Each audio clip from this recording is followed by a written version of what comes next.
قربانی کے جانور، اہل سنت والجماعت کا موقف یہ ہے کہ قربانی میں جو جانور ذبح کرنے ہیں، اونٹ یا اونٹنی، بیل یا گائے، بھینسا یا بھینس، مینڈا یا بھیڑ، دمبا یا دمبی، بکرا یا بکری، یہ قربانی کے اندر جانور ذبح کرنے ہیں۔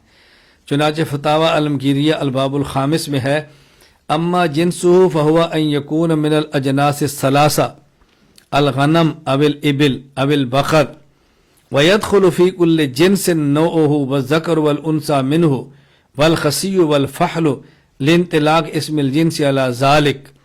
فرمایا کہ قربانی میں جو جانور ذبح کیے جا سکتے ہیں وہ ان تین قسموں میں سے ہونے چاہیے، بکری، اونٹ اور گائے، اور ان میں ہر جنس کی نوع یعنی ہر جنس کی قسم اس میں شامل ہے، مذکر ہو یا مؤنث ہو، نر ہو یا مادہ، خصی ہو یا بغیر خصی۔ آگے فرمایا والماز نوع من الغنم والجاموس نوع من البقر، مینڈا یہ بکری کی قسم ہے اور بھینس یہ گائے کی قسم ہے۔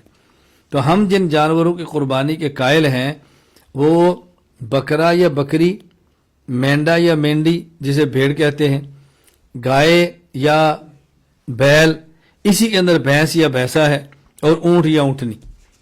تو بنیادی طور پر یہ بنیں گے بکری یا بکرا، اسی کے اندر شامل ہے بھیڑ اور مینڈا، گائے بیل، اسی کے اندر شامل ہے بھینس یا بھینسا، نمبر 3 اونٹ یا اونٹنی، نمبر 1 بکرا بکری، نمبر 2 اونٹ یا اونٹنی، نمبر 3 گائے یا بیل۔ یہ ہے بنیادی طور پہ جانور قربانی کے اندر ذبح کرنے ہیں۔ اب قرآن کریم سے دلائل دیکھیں، سورۃ الحج آیت نمبر 34، بَلِكُلِّ أُمَّةٍ جَعَلْنَا مَنْسَكًا لِيَذْكُرُوا اسْمَ اللَّهِ عَلَىٰ مَا رَزَقَهُم مِّن بَهِيمَةِ الْأَنْعَامِ، ہم نے ہر امت کے لیے قربانی مقرر کی تاکہ وہ اب چوپاؤں کے مخصوص جانوروں پر اللہ کا نام لے اور اللہ نے عطا فرمائے۔ اس آیت میں قربانی کے لیے بہیمۃ الانعام کا لفظ ہے، بہیمۃ الانعام یعنی قربانی، بہیمۃ الانعام چوپاؤں کے مخصوص جانور۔ اب وہ چوپاؤں کے مخصوص جانور کون سے ہیں، اس کی خود وضاحت قرآن کریم سورۃ الانعام آیت نمبر 142، 143، 144 میں موجود ہے۔ وَمِنَ الْأَنْعَامِ حَمُولَةً وَفَرْشًا، چوپایوں میں اللہ تعالیٰ نے وہ جانور بھی پیدا کیے، حمولتاً جو بوجھ اٹھاتے ہیں، وفرشا اور وہ بھی ہیں جو زمین کے ساتھ لگ کے چلتے ہیں۔ کلوا مما رزقکم اللہ ولا تتبعوا خطوات الشیطان انہ لکم عدو مبین، ان جانوروں کا گوشت کھاؤ جو اللہ نے تمہیں عطا فرمائے اور حلال قرار دیے، اور شیطان کی پیروی نہ کرو، تمہارا دشمن ہے۔ ثمانیۃ ازواج، اب یہاں انعام کی تفصیل ہو رہی ہے کہ آپ نے انعام میں سے کون کون سے جانور کھانے ہیں۔ من الضأن اثنین ومن الماعز اثنین، نمبر 1 اور 2 صنفیں نر اور مادہ بھیڑ کی نسل سے اور 2 بکروں کی نسل سے، بکرا یا بکری، بھیڑ یا مینڈا۔ آگے اللہ فرماتے ہیں قل آذکرین حرم ام الانثیین ام اشتملت علیہ ارحام الانثیین، ان مشرکین سے پوچھو کہ جانور اللہ نے حلال کیے، ان میں تم جو حرام کہتے ہو، کیا اللہ نے ان جانوروں میں سے بھیڑ اور بکری، بھیڑ اور بکری ان میں سے مادہ کو حرام کیا یا نر کو حرام کیا؟ مینڈا حرام ہے یا بھیڑ حرام؟ کو اللہ نے چیز حرام کی ہے؟ یا تم یہ بتاؤ کہ ان دونوں قسموں کے جو مادہ ہے اس کے پیٹ میں جو موجود ہے، کیا اللہ نے اس کو حرام کیا ہے؟ نبئونی بعلم ان کنتم صادقین۔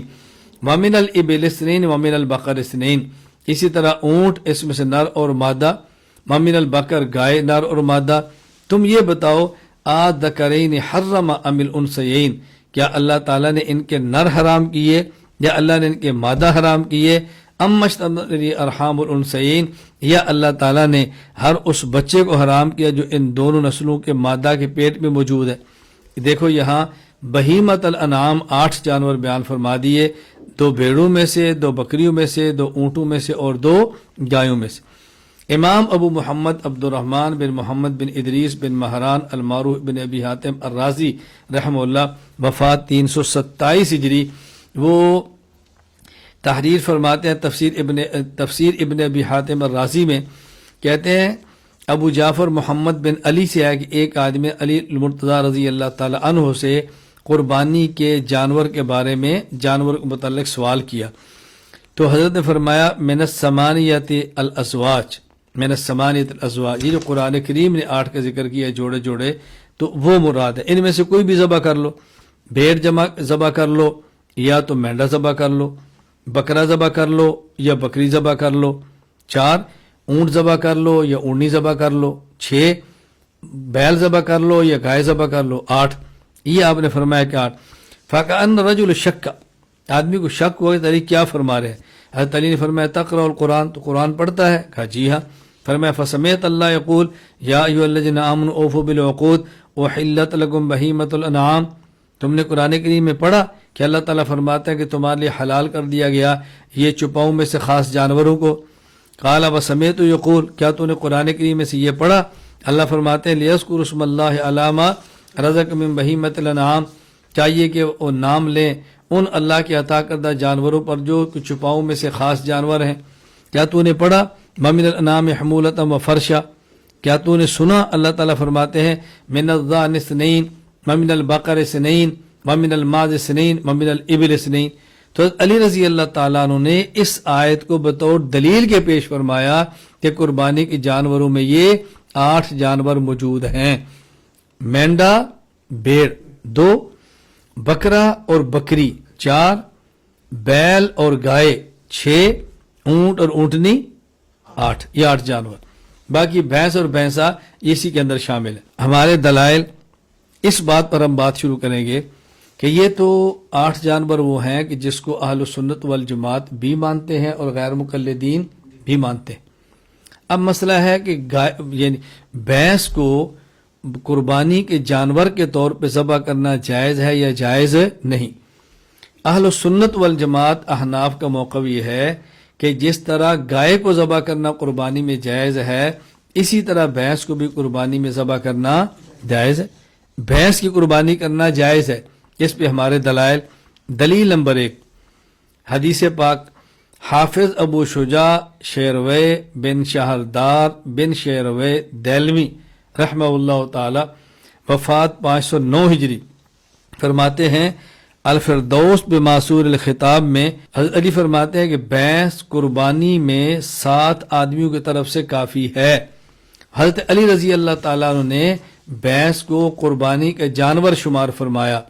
دلیل نمبر 2 یہ بھی حدیث ہے حسن بصری رحمۃ اللہ علیہ سے، حضرت حسن بصری رحمہ اللہ وفات 110 ہجری، مصنف ابن ابی شیبہ لابی بکر عبداللہ بن محمد المعروف ابن ابی شیبہ، حضرت امام بخاری رحمہ اللہ کے استاذ، مصنف ابن ابی شیبہ میں حضرت حسن بصری رحمہ اللہ کا قول نقل فرماتے ہیں الجاموس بمنزلۃ البقر، فرمایا کہ بھینس ایسے ہی ہے جیسے گائے ہوتی ہے۔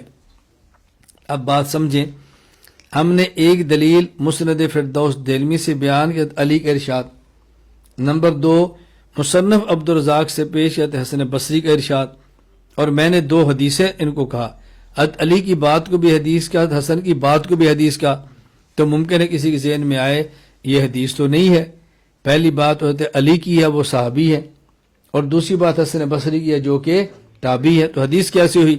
میں کہتا ہوں آپ حدیث کی تعریف پہ غور فرمائیں کہ حدیث کی تعریف کیا ہے۔ مشہور محدث علامہ شرف الدین حسین بن محمد الطیبی رحمہ اللہ وفات 343 ہجری، شرح مشکات للطیبی مقدمہ مشکات کے اندر فرماتے ہیں الحدیث اعم من ان یکون قول النبی صلی اللہ علیہ وسلم اب صحابی اب تابعی وفعلہم و تقریرہم، حدیث کہتے ہیں نبی پاک کے قول فعل اور تقریر کو، صحابی کے قول فعل اور تقریر کو، اور تابعی کے قول فعل اور تقریر کو، لہذا اس حدیث کی روشنی میں حضرت علی صحابی ہیں، ان کا قول بھی حدیث، حسن بصری تابعی ان کا قول بھی حدیث۔ اسی طرح مولانا خیر محمد جلندری رحمہ اللہ تعالی وفات 1390 ہجری، خیر الاصول میں فرماتے ہیں رسول اللہ صلی اللہ علیہ وسلم و صحابہ کرام رضی اللہ عنہم اور تابعین کے قول فعل تقریر کو حدیث کہتے ہیں۔ حدیث پاک کی یہ تعریف جس طرح علامہ طیبی نے مقدمہ مشکات میں کی ہے، مولانا خیر محمد جلدی رحمہ اللہ تعالیٰ نے خیر الاصول میں فرمائی ہے. اسی طرح علامہ ظفر احمد عثمانی رحمہ اللہ نے قواعد فی علوم الحدیث میں فرمائی ہے, اور یہی ترتیب امام ابن حجر عسقلانی رحمہ اللہ تعالیٰ نے شرح نخبہ کے اندر فرمائی ہے. تو حدیث کے اندر تو نبی کا قول فعل تقریر بھی ہے, صحابی کا قول فعل تقریر بھی ہے, اور تابعی کا قول فعل تقریر بھی ہے. دلیل نمبر 3, حضرت امام احمد بن محمد بن حنبل رحمہ اللہ وفات 241 ہجری فرماتے ہیں الجوامیس ترجع عن سبعۃ.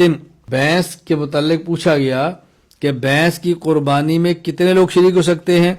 الجوامیس ترجع عن سبعۃ, کیا بھینس کی قربانی میں بھی 7 آدمی شریک ہو سکتے ہیں؟ حضرت فرمانے لگے لا عارف خلاف ھذا, مجھے اس مسئلے میں اختلاف معلوم نہیں. گویا ان نے اس بات کو تسلیم کیا کہ بھینس کے قربانی کا جانور ہونے میں امت کا اجماع ہے. مسائل احمد بن حنبل و اسحاق بن راہوے مسئلہ نمبر 2865. اسی طرح علامہ ابو بکر محمد بن ابراہیم ابن المنذر رحمہ اللہ وفات 319 ہجری کتاب الاجماع ابن المنذر میں فرماتے ہیں وَأَجْمَعُوا عَلَىٰ أَنَّ حُکْمَ الْجَوَامِيسِ حُکْمَ الْبَقَرِ. فقہا کے اس بات پر اجماع ہے کہ جو حکم گائے کا ہے وہی حکم بھینس کا ہے. دلیل نمبر 4, قیاس شرعی. امام سفیان ثوری رحمہ اللہ وفات 161 ہجری. مصنف عبد الرزاق حدیث نمبر 6881 فرماتے ہیں تحسب الجوامیس مع البقر, بھینسوں کو گائے کے ساتھ شمار کیا جائے گا. اسی طرح امام مالک بن انس رحمہ اللہ وفات 179 ہجری. موطا امام مالک باب ما جاء فی صدقۃ البقر انما ہی بقر کلھا, یہ بھینس گائے ہی ہے, یعنی گائے کے حکم میں ہے. ایک اور جگہ ارشاد فرماتے ہیں الجوامیس والبقر سوا, کتاب الاموال ابی عبید قاسم بن سلام وفات 224 ہجری. اور حدیث نمبر 812 گائے اور بھینس برابر ہیں.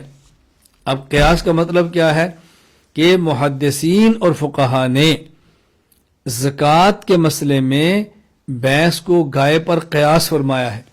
یعنی احادیث میں جو زکوٰۃ کا مسئلہ بیان کیا گیا وہاں گائے کا ذکر تو ہے لیکن بھینس کا ذکر نہیں. اب بھینس کی زکوٰۃ دیں گے تو طریقہ کیا ہوگا؟ محدثین فقہا فرماتے ہیں جو گائے کا ہوگا وہی بھینس کا ہوگا. تو انہیں زکوٰۃ دینے میں گائے پر بھینس کو گائے پر قیاس کیا ہے, تو ہم نے قربانی کے مسئلے میں بھینس کو گائے کے اوپر قیاس کیا ہے. تو بھینس کی قربانی کرنا جائز ہے, اس میں دلیل حدیث بھی ہے, نمبر 2 اجماع بھی ہے, نمبر 3 قیاس بھی ہے. یہ بات اچھی طرح ذہن نشین فرما لیں تاکہ الجھن کبھی باقی نہ رہے کہ ہمارے پاس دلیل موجود نہیں ہے کہ جی بھینس کی قربانی پر دلیل کیا ہے. تو ہم بھینس کی قربانی کے قائل ہیں, اور بھینس کی قربانی پر دلیل ہمارے پاس ایک حدیث حضرت علی سے, ایک حسن بصری سے. نمبر 2 اجماع امت, پھر اس کے بعد قیاس شرعی. الجاموس ضرب من کبار البقر, کہتے ہیں لغت کی کتاب المنجد کے اندر ہے کہ بھینس یہ گائے بڑی گائے کی ایک قسم ہے. آپ کے ذہن میں آئے گا بھی دلائل تو 4 ہیں, قرآن, حدیث, اجماع اور قیاس شرعی. یہ لغت کیسے دلیل بن گئی؟ لغت کو دلیل بنانے کا مطلب یہ نہیں کہ یہ دلیل شرعی مستقل لغت ہے, یہ بتانا مقصود ہے کہ لغت کے اندر بھینس کو گائے کی قسم شمار کیا گیا ہے, ایک وہ الگ چیز نہیں ہے. اگر یہ پوچھنا ہو کہ بھینس کیا ہے تو کہتا ہے بڑی گائے, اس کو یعنی بڑی گائے اس کو بھینس کہتے ہیں. یہ معنی بطور لغت کو دلیل پیش کرنے کا, ورنہ دلائل شریعت 4 ہی ہیں, قرآن, حدیث, اجماع امت اور قیاس شرعی.